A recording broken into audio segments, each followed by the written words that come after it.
Do you have an old house with a wet basement where water goes wherever it wants to go? Well, it's not all that hard to route the water where you want it to go. You just have to make sure that it can flow downhill. So in this case, I chiseled out, I tried to use my diamond blade circular saw that I have used for tons and tons of projects, but you can see the diamond's all gone. I've used this thing, honestly, you could probably almost see where there used to be a little bit more diamond before the last time I used it.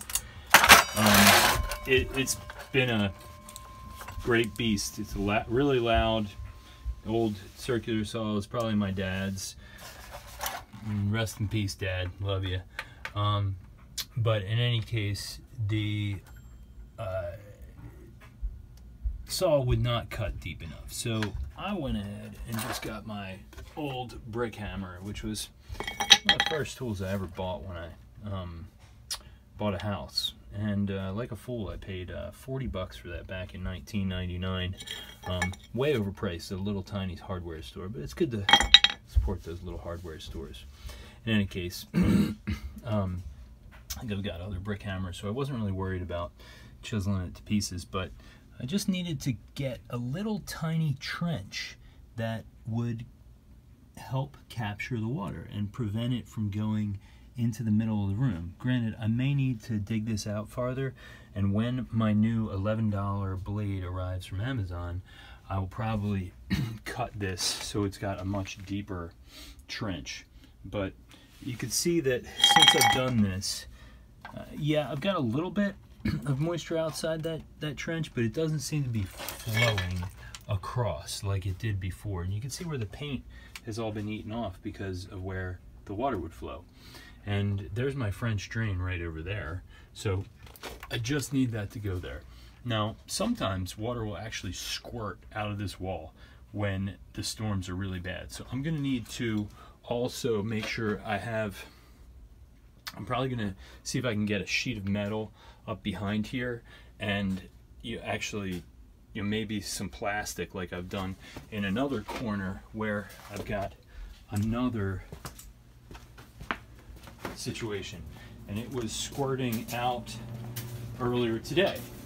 So I cut this trench so that when the groundwater is really bad, it'll have the ability to get out of the French drain and travel through here, because it was actually coming over the top of the French drain before, and I'm hoping that this will resolve that, drilling those holes around the side so that the water that's just below the surface of the concrete can get into that drain.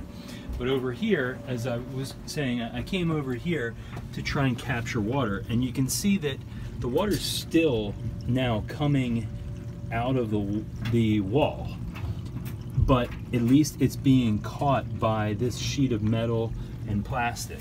So what originally was happening is it was shooting out, and I put the metal here so that it could catch it and route it to the French drain.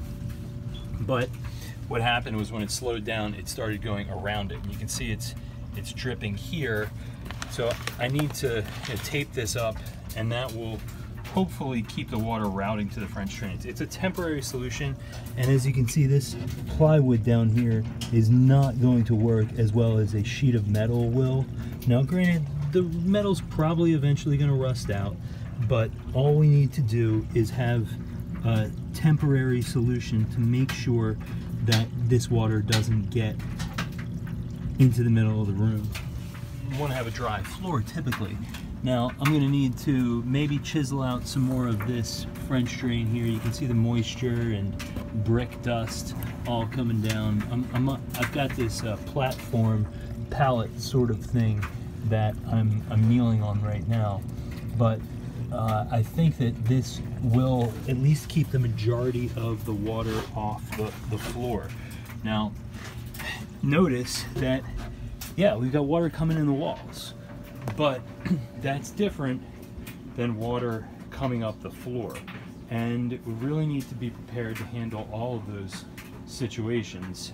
So that's what I'm working on. And also, if I can do this without a sump pump, that means that I won't have to use power, just let gravity handle it. I think that that's the most ideal scenario, as opposed to requiring power to pump the water out of our house. So these are just some ideas for other homeowners. If you've got some type of French drain or drains in your basement, these are things that'll help. If you don't have any of that, you've really got no option but to use a sump pump to, you know, pump that water up and out. But if you've got drains in your basement, you know, like we've got our washer and dryer down here, chances are that you have pipes going underneath the concrete floor, and you can get the water into those pipes somehow.